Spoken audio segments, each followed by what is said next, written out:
you found me, thank you. Hopefully you've ordered a kit and you've done all the technical things and you've gone through the QR code and you found me on YouTube for this wreath making tutorial. Lovely to have you here. I hope you're either with a group of friends or having some time to yourself to just enjoy this process and make something really creative. So you will have had in your kit box, if you've ordered from us, something like this that's arrived in the post.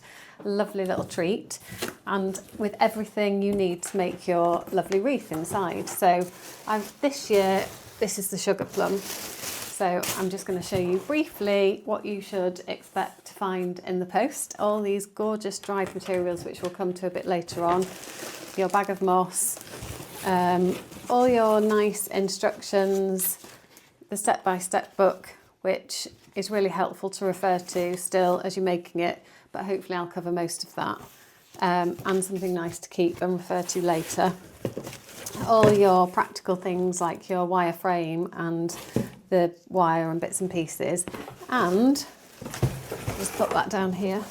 A lovely bundle of foliage, depending on what kits you've ordered. You'll have different bits and pieces. Today I'm going to demonstrate this year's design, which is the sugar plum.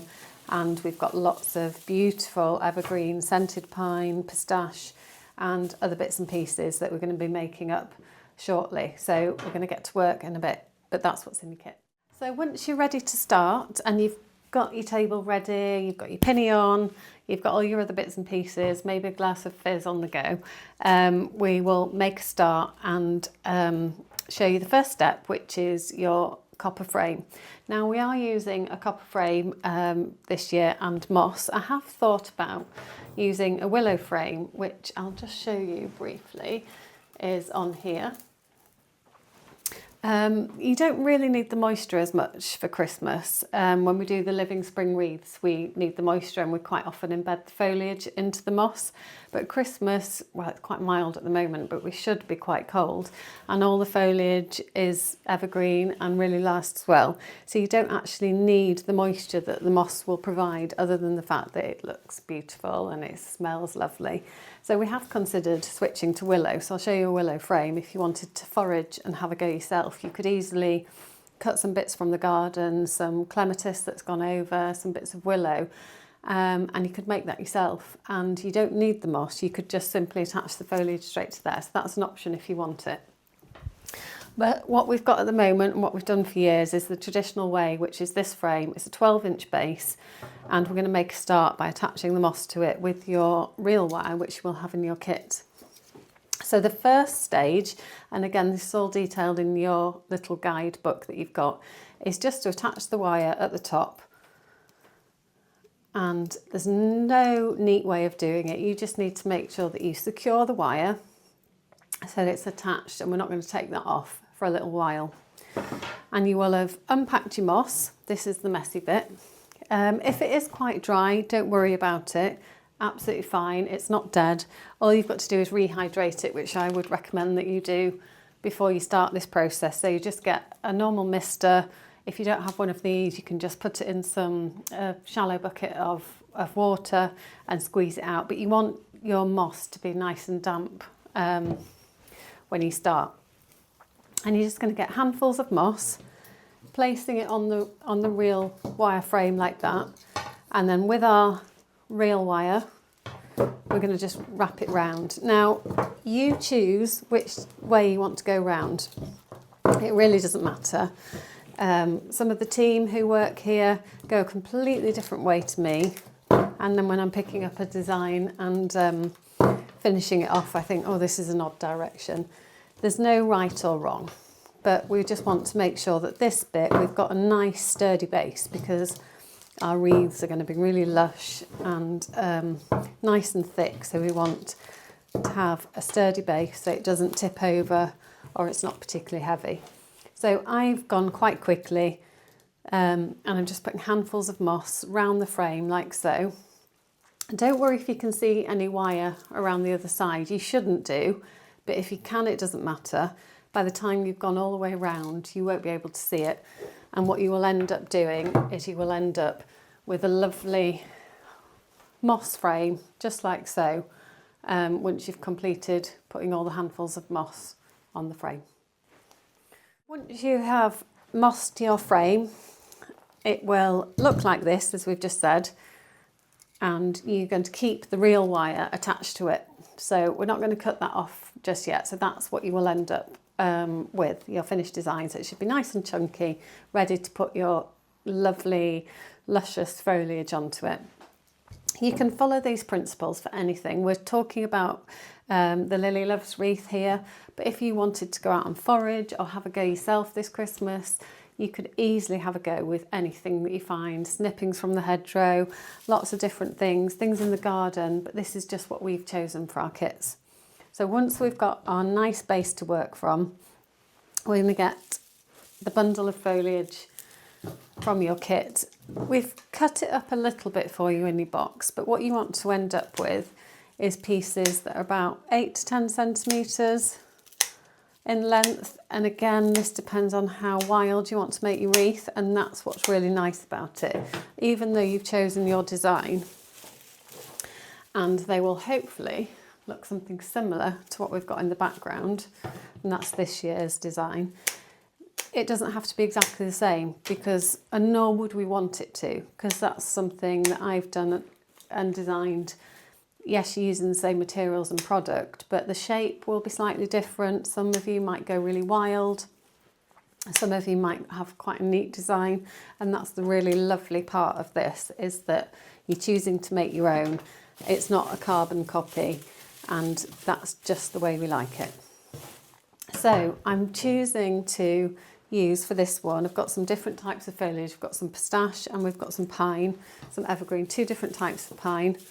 And we've got some yew, got all sorts behind here. So this is sort of a spiky pine. It just creates that lovely, nice, sort of whimsical texture. And again, depending on how big you want it. And I'm just creating little bundles in my hand. And I'm just seeing what I think looks nice. And I'm just sort of putting them together in that sort of shape. I want mine to be quite big and wild, so I'm just sort of creating a cluster like that. And then all I'm going to do, and I come back on myself, and you'll see why in a minute, is I'm going to lay that little bunch that I've just created onto my wreath frame. And I'm kind of going to make a fan shape. So if I just hold that up and show you just there. So I want to cover, I don't want to see this inside bit or the outside bits. I want to make a fan so it covers all the way around in the middle and the inside, but I want to really make sure that I don't cover this inside space, because I want to keep this internal circle, that's a nice empty space, so we keep our wreath shape. And then once I've got the fan, I'm just with my wire going to go around like that just a couple of times and pull it really tightly. And then I'm going to get my next bundle of foliage. So I've got a mixture, I've got some yew here, which is lovely, nice spiky texture. You might have some hedgerow clippings that you want to add to it, or you might have things in the garden that you've decided, oh, I know what, that's going to look lovely in my wreath. So completely up to you. And you're just going to cut your pieces off, like so. That one's a wild piece, let's chop her down a little bit. And I'm going to lay her, this lovely bunch of foliage, on top. So don't worry about these stems from the first one on top of the one that I've just put on. I'm fanning it out again, and then I'm just with my wire just going to go around once, pull it really tight, twice. So can you see that I'm just creating that beautiful shape, and I'm going to carry on doing that all the way around until I get to this point here. So you've been hard at work putting all your lovely foliage on top of your frame, and if you've not stopped too many times for a glass of fizz or a J&T or whatever you're having, then hopefully it's not too wonky and you will have ended up with something. I've not quite finished it yet because I'm going to show you how to tie it off at the end. You will end up with something like that. So this was my starting point here, and I've gone all the way around with those bunches, those fan shapes, and I've put them all and attached them all, and if I turn round we can see that's what it looks from the other side. Now I don't put anything on the back here. I know some people do, cut up a bit of bin bag and just do it so they want to protect their door. So if you have got a door that you really want to protect, I've never had an issue with it of all the years I've been doing it. But if you are worried in any way, you've just got to cut a strip of bin bag all the way along and then just pin it with some of the wire that's in your box, and then you can just make sure that that doesn't damage any woodwork if you are worried. But that's what you ended up with. Now to finish your design off, so you get that lovely complete shape, I've saved one bundle here that I've made up, so that's one fan shape. And all I'm going to do here is just lift that first bit of foliage up. I'm going to slide that under here onto that last bit of foliage, and I'm just going to go around a couple of times securely with the wire so it's nice and tight. And I'm going to pull it really tightly, and then I'm going to cut the wire off, so we've kept that attached all the time until this point. We'll put that to one side, and then I'm just going to poke it back into the foliage like so. Give it a little zhuzh up, have a look, stand back. I've got some little stray bits here which you can just clip off if you need to, and then you should end up with just your foliage base like so. If you notice that you've got any gaps, don't worry, so you can just clip a bit of foliage, and these are, so if you look at it and think, oh gosh, I'm not sure, that might be a bit wonky, or we need to fill that hole there, you can just put a couple of bits of foliage,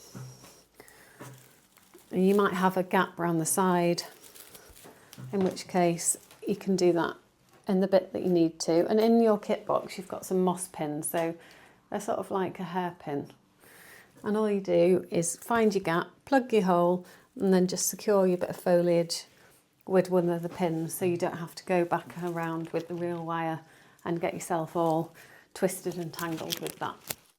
And depending on what kit you've ordered, so we're just going to show you the sugar plum, will depend on your trimmings. So I'm going to demonstrate the sugar plum. So we've got some beautiful Bordeaux asparagus fern that we're going to decorate. So everyone should end up with the evergreen base first. So the reason we don't put the trimmings in is because if we were to do that, they would just get completely lost and you wouldn't be able to see all these gorgeous things here. So we've got some asparagus fern. You might have ordered the Enchanted Forest this year, in which case you'll have a lovely bundle of birch twigs. You don't need to do anything too technical with those. You can just be quite wild and crazy with it, and you can just insert the twigs directly into the moss like so. Different angles, but what you want to do is go through the same shape and movement as your foliage so far. So that's your birch twigs. So I'm going to use the dried gyp. So we're using these lovely sort of magenta and plum colours. The asparagus fern we've got there, and we've also got some of the lovely straw flower. So we've got some different tones, some Bordeaux and some hot pink colours, and then we've also got some pepperberry as well. So they're all going to just create that beautiful plum mulberry design. The asparagus was going to give you lovely movement and texture, so I'm not going to wire that in because it's got a lovely sturdy stem. I'm just going to insert it in like so. And it's good to stand back and look at your design every so often, because sometimes when you're really up close you can't see the overall design. So quite often in the studio I'll hang it up or I'll look back on it and see, you know, exactly what it looks like. But I'm just going to insert the asparagus in. You'll see it creates that lovely sort of feathered look, different texture, and I'm just going to keep twisting it. And I want to put some round the edge as well as into the wreath. So I don't want to just have, I want to make it really 3D. So I don't just want to have the trimmings at the front. I want to have it all the way around. And this is just your first element. So it will carry on building, and you might think, oh, I'm not sure about that, but keep trusting it. I'm just inserting it into the moss. And don't worry if you think, oh, I don't like that, or if you are with a group of friends thinking, oh, his or hers looks better than mine. They'll all be amazing when you've finished with them. And I promise you, you'll be really proud. So I'm just inserting it in here, and I want it to be quite whimsical and wild. I don't like mine too structured. And we've put a quantity into your box, but you don't have to use all those. You might just decide you only want to use half of them, or you want to leave a little bit out, and that's absolutely fine as well. So I'm just keeping going with the asparagus fern and just inserting it into the wreath.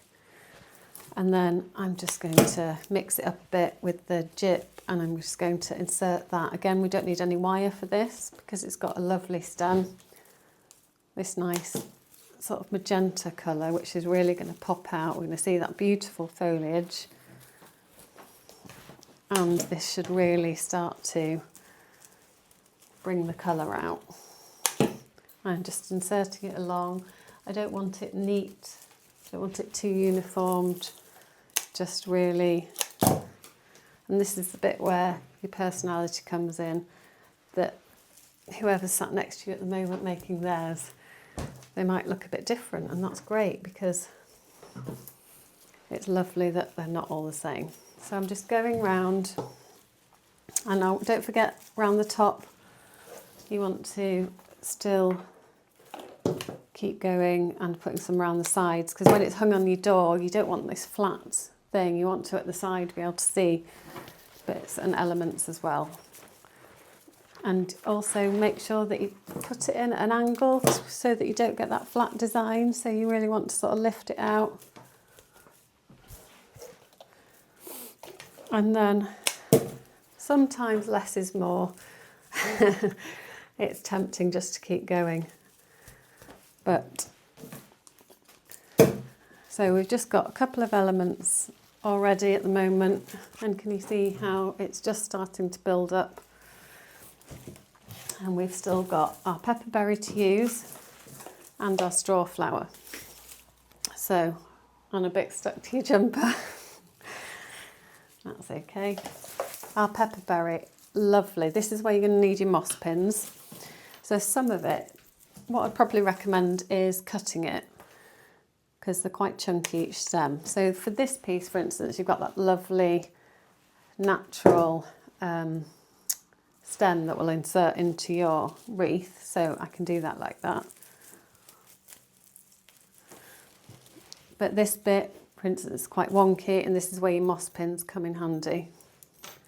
So we're just going to attach it through there. So we just want to use that as a little structure just to pin into the moss.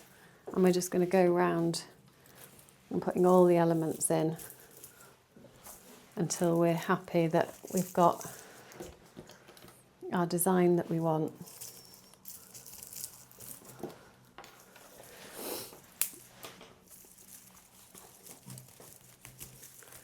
So I'd perhaps keep going a little bit more, but because this is just to demonstrate and show you the techniques, I'm just going to finish for now, so that you can just see a little bit. Again, with that one, I'm using the moss pin just to secure it in. So if I was in the studio now, I would be standing back, holding it away, thinking, right, what else do I need to add? But can you see how it's starting to get its texture and its shape? And we're still not finished it yet. We've got a nice ribbon to go with, and we've got the flowers to add to it as well. So our wreath is slowly building up. We've got our dried elements in there, and you're going to stand back and have a look.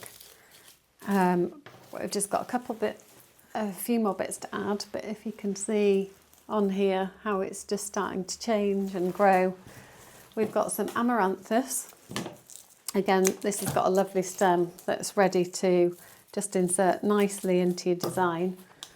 So we're just going to cut that similar length, but it depends how wild you want to make it. And I'm going to go in the same direction as the foliage, and I'm just inserting it so you make that lovely sort of wheel shape. And we're just going to insert that into the moss, like so. So we're creating that lovely texture. And then you'll notice that I've added the straw flower into there.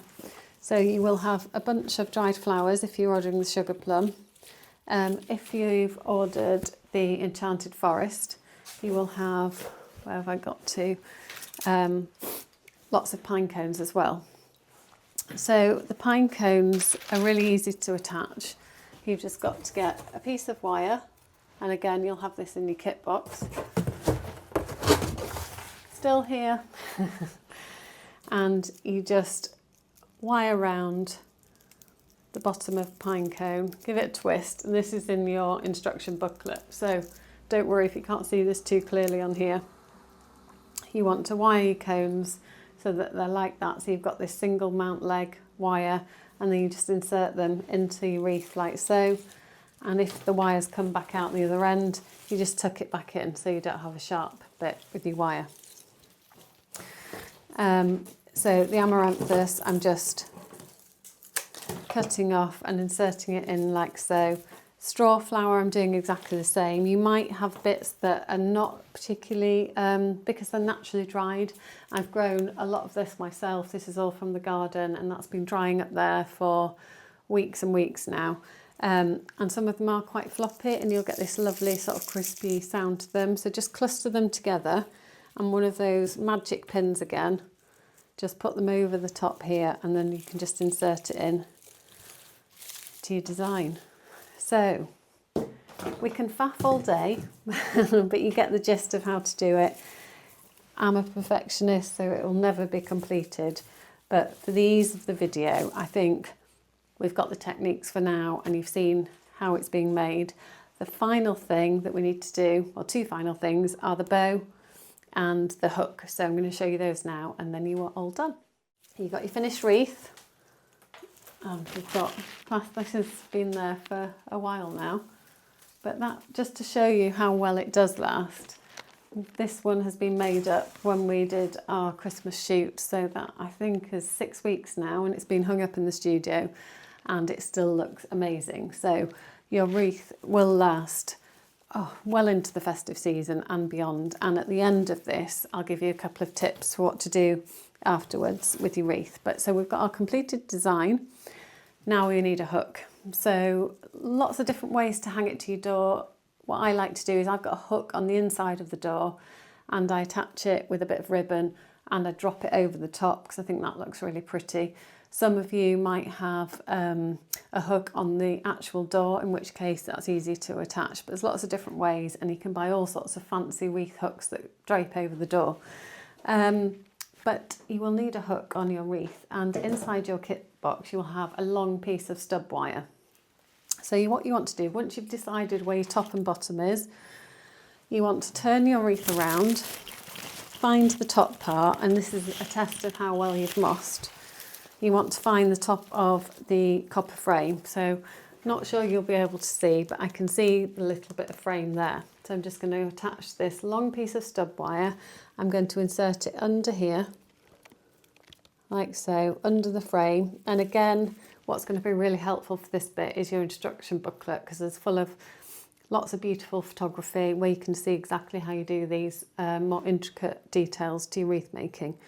So this long piece of wire, I'm just going to bend it round, and at the top I'm just going to split it in two. So about a centimetre down from the top of the wire, I'm just going to make two bends like that, and again this is in your booklet. Twist it round in a corkscrew, so 3 or 4 times, and then I'm simply going to flip it the other way so the sharp edges get tucked inside, and then give it a couple of twists, and then we've got our hook. I'm going to use a bit of ribbon, or you can use a bit of string if you want, or you might not even need to do this because you might just be hooking it straight on your door. But I'm using that for my bit to hang on the door at the top there. And then I've got bits that are coming astray. Just tuck those back in. And then we come on to the bit that everyone always asks about the most when we've been doing workshops, which is the bow. How do we make the bow? So for this year, I've decided that I really love just the ribbon tails that without a bow, because the design is quite full and there's a lot going on in there, and I just think the simplicity of a side bow with just the contrast of the lovely satin and the velvet just looks beautiful. But you might decide you want a bow, and I'll show you how to do a bow in a minute if that's you. We've got our 2 ribbons. We've got this lovely Bordeaux burgundy ribbon, and we've got this lovely sort of corally grosgrain satiny ribbon, and I'm going to double them up, and you'll have this in your kit box, or if you've ordered the other one you'll have that lovely luscious emerald green ribbon. And I think it's nice to have quite long tails, so I don't cut them off the reel until I'm happy with the length, so I'm going to go with about that. Got nice sharp ribbon scissors. Sorry those aren't included in your kit, but you'll have to dig out the bacon scissors from the kitchen drawer or raid the kids' craft boxes, but some scissors. So that's my first length. I'm going really opulent. I'm doing 2 lengths, which is in your kit because this is part of the design. You want that lovely getting in a tangle with the ribbon. At least you know it's real. And I'm just cutting it the same length, both of them. So I've got my 2 lengths. I'm just going to bend them over like so. So can you see the 2 different colours? And one of those magic pins again, I'm just going to, with that pin, go over the top like so. And these lovely, gorgeous tails are ready to put into our wreath. So I'm loving a side bow. I'd be looking at which was the best position if I was in the studio now. But I'm going to put it on the side, and I'm just going to insert it like so into the wreath so that it's at the side and it just looks gorgeous and it'll sway in the wind. And that is your completed design. I will show you how to make a bow if you prefer the bow option. So we'll have a look at that now. Okay, so we're going to show you how to make that all-important bow. I'm using this gorgeous emerald green thick ribbon.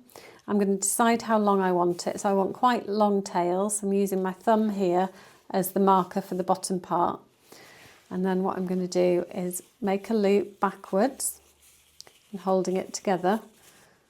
And then I'm going to get this bit and I'm going to wrap it round and bring it round the other side. And then with my fingers, I'm going to create the next loop. And then I'm going to tuck it through that first part that we wrap around the back and then pulling it like so. And then we adjust it until we've got exactly the size we want.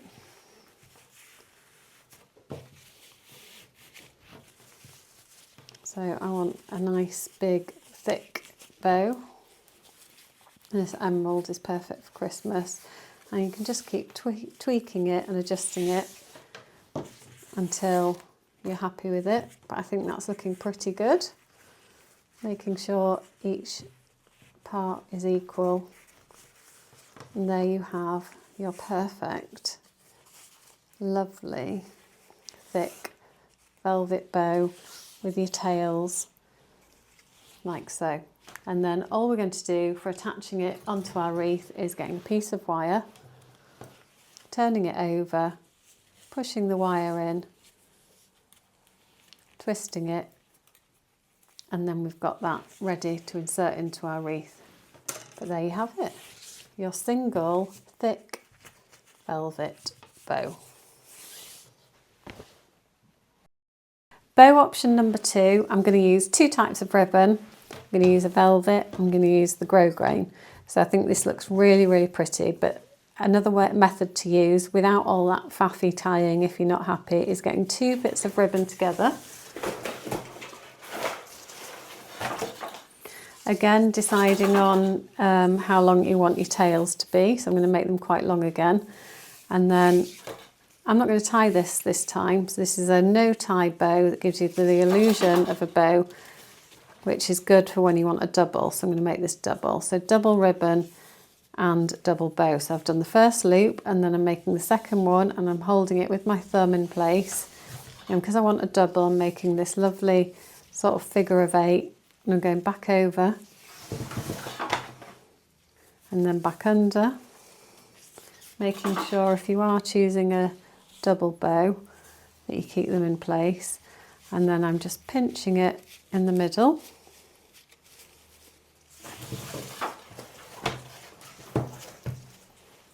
And I'm going to get my wire. Let's get a thinner wire.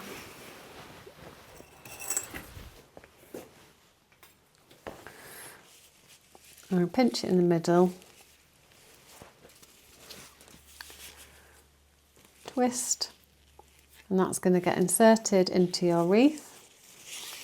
And there you have a no-tie bow, double bow, 2 different types of ribbon colour, beautiful long tails, double bow.